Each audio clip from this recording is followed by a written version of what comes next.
We qualified just based on looks alone. I wasn't your type, was I, initially? Because we keep saying that you wasn't my type, but babe, I just wasn't aware of your type, okay? What does that mean? I wasn't aware of your type. What's my type? Huh?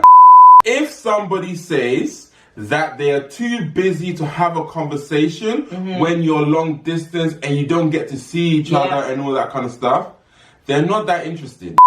How can we filter out nonsense guys and from girls. wasting our time? It says guys.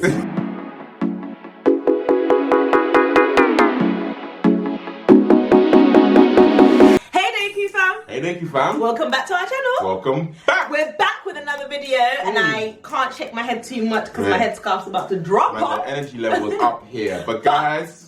Yes. Okay, so we were invited for a panel. We were invited to speak at a panel. We were asked a bunch of questions and we couldn't get through the questions. So we were like, you know what? Give it to the day. Send us the questions and we're going to answer it on our YouTube channel and put it out there. Yeah, because it's obviously a wider community. There's loads of people that want to know the same things. So like, let's just answer it for everybody. Yes, and then we'll start the series back once our creative juices are flowing and all of that jazz. But until then, we're doing the Q&A. So we've done 2 parts already. This is now part 3. In the first part, we spoke about rejection and pain. How do you deal with, like, you know, past relationship, etc. And then we spoke about your single season, beautiful single season, which is all about building yourself, building your character, etc. Now we're talking about dating. Yes, these questions are specifically on dating, and I like this one because there's some really juicy questions. Anna just likes qualifying.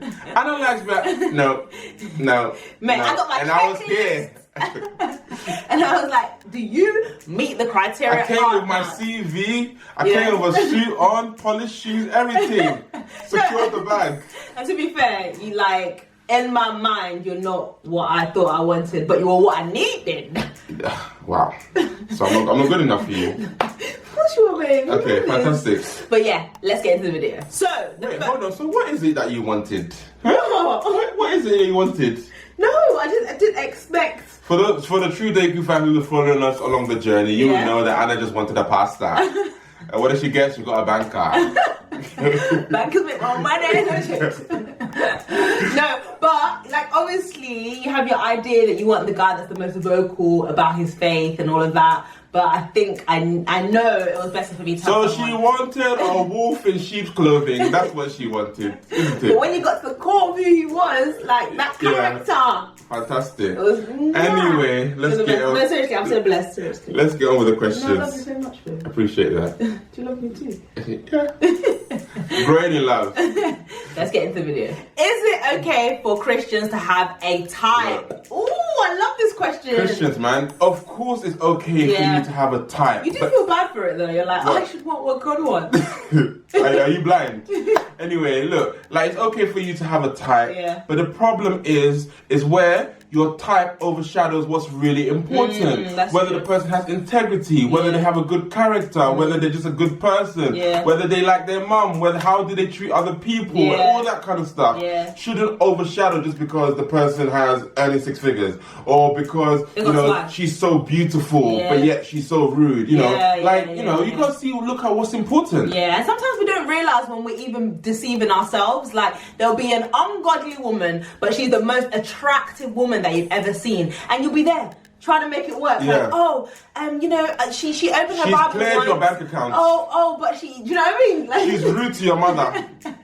But you don't see any of it. It's just like, oh, she's so beautiful. Like, come on, let's not be deceived. We need to actually want the things that God wants for us. And at the end of the day, physical appearance is not as important as the character. The character is what is going to sustain you in your marriage. Like, literally. Understand each other. Understand the journey that you want to embark upon. See if the person has the same vision as you for the future, etc., etc. And the thing is, Anna has been making us watch Love is Blind. Oh my God. Like, I know you guys have been making me watch Love is Blind over the last couple of weeks. It's such a good experiment. It's so good because at the end of the day, vision, seeing with our physical eyes, clouds judgment so much, literally. And when you only have a wall and you only have their voice to listen to, and you can actually go through your list and be like, okay, what's your values on family? What are your values on this? What are values on that? Finances, talking through things. That is what breeds a successful relationship. Exactly. And I think, you know, that physical intimacy follows emotional connection and values and everything like that. But guys, we don't have to be talking behind a wall. We just have to be mindful that I am going to qualify this person based on who they are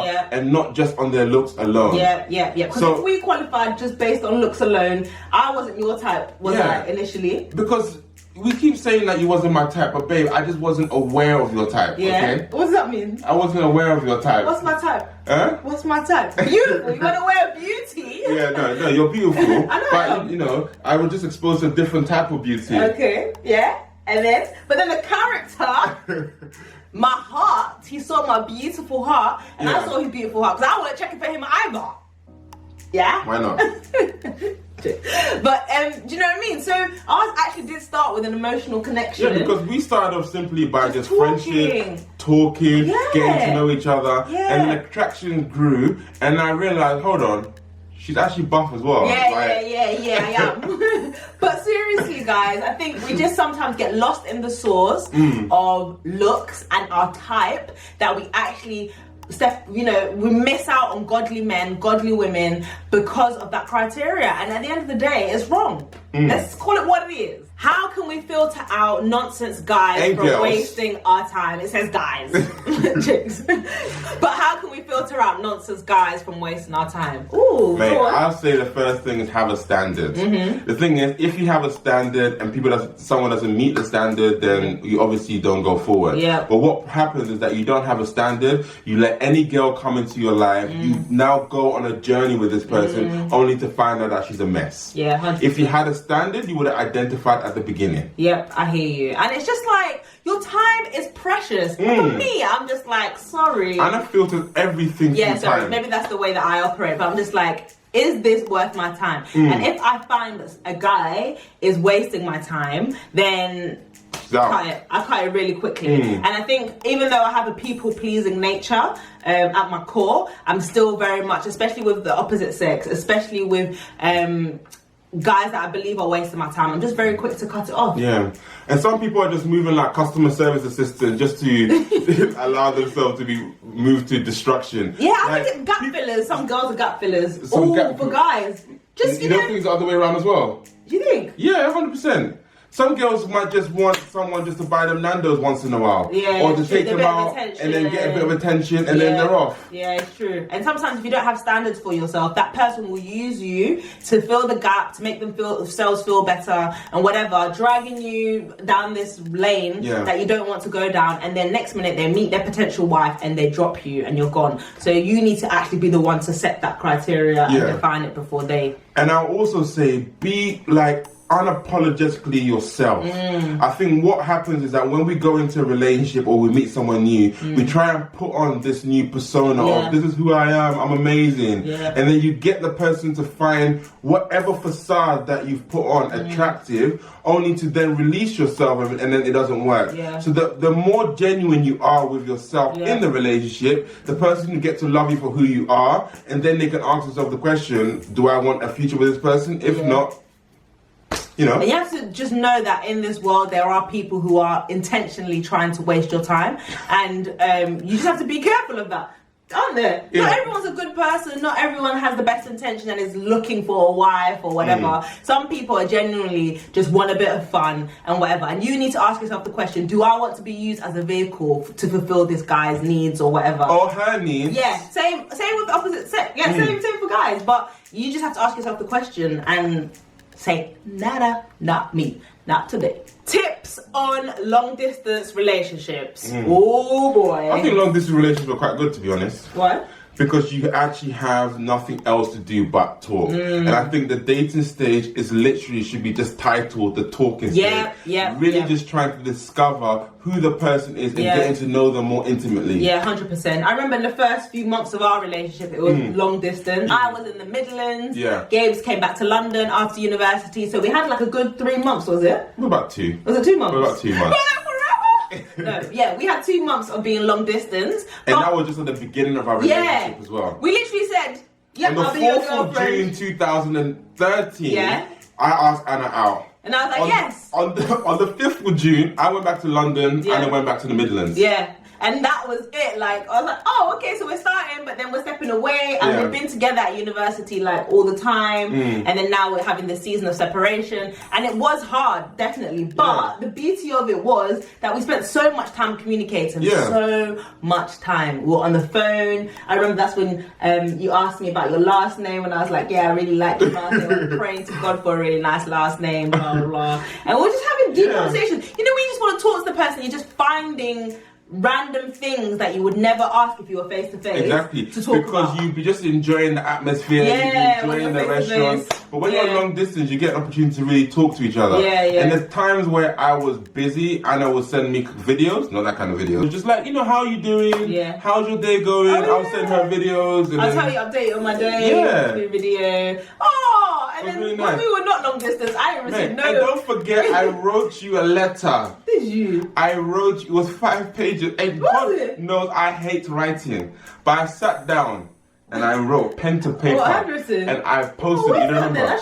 Check your box. Check your box. Check my memory box. Wow. But yeah, the question was around tips on long distance dating. Over communicate, communicate a lot. Even set aside date nights where it's like, okay, right, we're going to be on FaceTime for these few hours. It shouldn't be something that you just slot in when you have time, otherwise you will get too busy. Make it intentional. Use it as time to get to know each other. Those table topic questions that we've done in the past, go through them. I think it's just an opportunity to build intimacy. Like in Love is Blind, you build intimacy through communication. Really, you really build it through communication. It's not through the physical element. I will say, if somebody says that they are too busy to have a conversation when you're long distance and you don't get to see each other and all that kind of stuff, they're not that interested. Yeah, seriously. You make time for what's important to you. Exactly. You make time for what you want to make time for at the end of the day. If someone said there's £1 million, you know, on an island somewhere, you'll make time to go even if you're a busy person. You and your analogies. I know, I don't know where that analogy came from. Come on. But the same way, if you want to build a life with someone, you make time for that person. There's no excuses. So even in a long distance relationship, you make time. If you have to go to bed a bit later, make that time because it will reap reward, seriously. And if you're long distance, create opportunities for you to see each other. Just make sure that you avoid hotels, sofas, kitchen counters, any place with a flat surface. Talking through the areas that we were trying to avoid. But yeah, any place with a flat surface, just avoid. So a floor. A floor. We had to put boundaries in place. We had to put boundaries in place. The floor was a boundary. No, come on. Yeah, so. What is your advice for Christians that are dating but aren't financially stable to get married? Get on a budget. Like we always talk about Dave Ramsey. If you're struggling with like financial things, just listen to Dave Ramsey. He'll sort you out. Get yourself a budget. Track every expenditure that comes through your account. And, you know, hold every penny to account. 100%. Stretch the pennies. And I think both of you need to start a savings account or something. If it's something that you're talking about, you may not be engaged yet, but you can have a wedding fund. Maybe you both save separately or whatever. And you don't have to have the big wedding that everyone is literally trying to have at the moment, getting into debt and doing all this stuff for weddings. It's not necessary. You could do a quick registry, maybe. With your close family and friends. You know, and before what is marriage? Okay, you come together as man and woman, and before God and your friends and your family, you just declare your love and commitment. But now it's become this show, big parade. My wedding's better than your wedding. You know, Balenciaga. We did that. We did, didn't it? No, but our intention was not that. Our intention was not that. Our intention was literally, we're just like, this is a celebration with our family and friends. And I think some people have a genuine heart towards to do those things as well. But we also have to be realistic. In my mind, what I wanted the wedding to be was a little bit different. Oh, is it? I wanted fireworks. I wanted us to hover from the ceiling. I wanted, like, you know, Barack Obama to come and do a speech at the wedding. You know, I wanted a big, but you gotta live within your means. It's true. And I think what's more important is the actual marriage and you two coming together as one. And don't get distracted by what the wedding is. Back home in our villages, is literally You're from the village, fam. And I'm proud. I'm from the city. What village?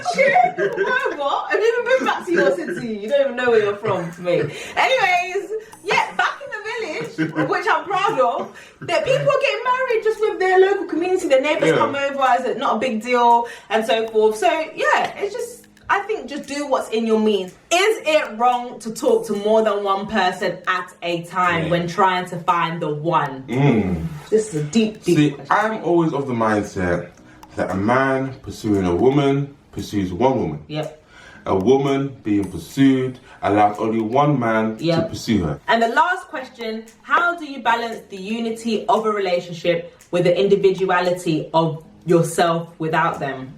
So it's about like that thing you keep saying, I don't want to lose myself. I don't want to lose myself. It's a real thing, you know. It's a real thing. Yeah, it is. It's hard to balance because you're one with someone else, but then you're also unique and you're separate entities. So it's like, how do you navigate the two? And I think you've done better. Well, how do you see it? I just see that I don't really have a fear of evolving or changing. I understand through being married to you, with having a different personality, that I am going to change and I am going to develop and I am going to be somewhat different to who I was. And I'm okay with that.